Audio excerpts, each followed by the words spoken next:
नमस्कार, मेरा नाम सृष्टि है और आप देख रहे हैं टीवी 45 का डिजिटल प्लेटफॉर्म। अप्रैल का महीना चल रहा है और झारखंड में जो सूरज के तेवर है वो अब बहुत तीखे होते हुए दिखाई पड़ रहे हैं। राज्य में जो गर्मी है वो पूरी तरीके से अपने चरम पर है और लोग भीषण लू, जिसे आम बोलचाल की भाषा में हीट वेव कहते हैं, उससे त्रस्त हैं। लेकिन इस बीच जो मौसम का मिजाज है उसमें कहीं कहीं बदलाव देखने को भी मिल रहा है। जहां एक तरफ आसमान से आग बरस रहा है, वहीं दूसरी तरफ कुछ हिस्सों में, झारखंड के कुछ हिस्सों में बादलों का जो आवाजाही है उसने लोगों की धड़कनों को थोड़ा बढ़ा दिया है। राजधानी रांची की अगर हम बात करें तो रांची समेत झारखंड के कई सारे जिलों में फिलहाल जो पारा है यानी कि तापमान है वो 40 डिग्री के ऊपर चल रहा है और 40 डिग्री ही नहीं, कई कई जिलों में तो यह 42 से 43 डिग्री तक भी देखने को मिल रहा है। दोपहर होते होते कई जिलों की जो सड़कें हैं वो पूरी तरीके से सूनी हो जा रही हैं। 11 बजे के बाद लोगों ने घर से निकलना बंद कर दिया है। लगातार जो मौसम विभाग है वहाँ से अलर्ट जारी किए जा रहे हैं कि दोपहर को आप किसी भी कंडीशन में घर से नहीं निकले। पछुआ हवाओं के कारण गर्मी जो है और भी ज़्यादा विकराल रूप लेते हुए दिखाई पड़ रही है।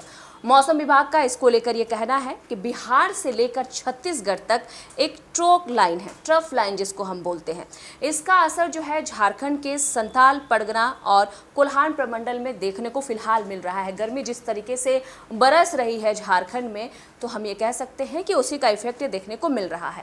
अब ऐसे में सबसे ज़्यादा सावधान रहने वाली बात ये है कि अगले 2 से 3 दिन या फिर हम कह सकते हैं कि इस हफ्ते राज्य के तापमान में हो सकता है कि 2 से 3 डिग्री की जो बढ़ोतरी है वो भी देखने को मिल सकती है, या फिर ये भी हो सकता है कि कुछ हिस्सों में जैसे अभी बारिश हो रही है और ज़िलों में भी हल्की छिटपुट बारिश देखने को भी मिल सकती है।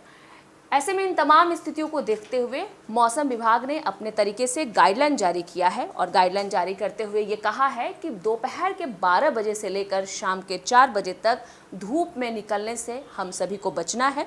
शरीर को किसी भी हाल में पूरी तरीके से हाइड्रेटेड रखना है, यानी कि शरीर में पानी की कमी किसी भी मायने में ना हो, इसका ज़्यादा से ज़्यादा ख्याल रखना है। पानी, ORS और नींबू पानी इन सब का सेवन करते रहना है। और कपड़ों की अगर बात करें तो सूती कपड़ों को ज़्यादा प्राथमिकता देनी है।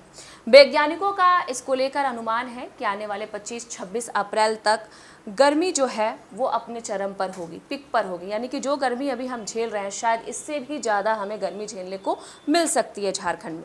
पछुआ हवाएं जो हैं लू के थपेड़ों को और भी तेज कर सकती हैं। हवाएं बहेंगी लेकिन गर्म हवाएं बहेंगी, तो ऐसे में सतर्क रहना बहुत ज़रूरी है। अपने सेहत का ख्याल रखना भी उतना ही ज़रूरी है और मौसम की जो अपडेट्स हैं वो हम छोटी हो या बड़ी हो टीवी 45 के माध्यम से आप तक साझा करते रहेंगे। आप देखते रहिए। मैं थी आपके साथ सृष्टि।